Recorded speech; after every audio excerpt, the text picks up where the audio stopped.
افغانستان کې د وړو بیې 40 سلنه لوړې شوي.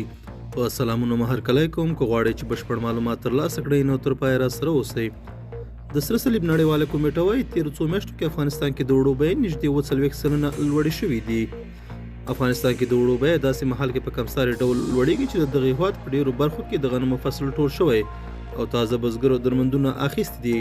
د افغانستان په ګڼو ولایتونو کې د غنمو او وړو بیې په اوسني موسم کې دې ته په پام کې چې د غنمو فصل ټول شوی وي پر طلایز ډول ارزانه کیږي، خو برعکس کال نرخونه پورته ختلي دي.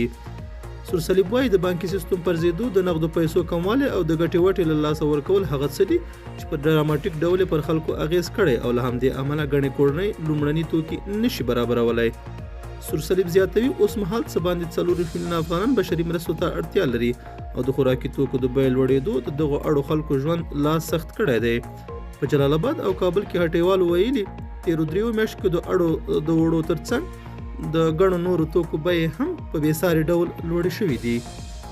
څو میاشتې وړاندې د افغانستان په بازارونو کې یو بوجۍ اوړه په 1400 افغانۍ پلورل کېدل، خو اوس هماغه بوجۍ اوړه تر 3000 افغانیو خرڅېږي. دا زموږ نننی چمتو شوی مطلب.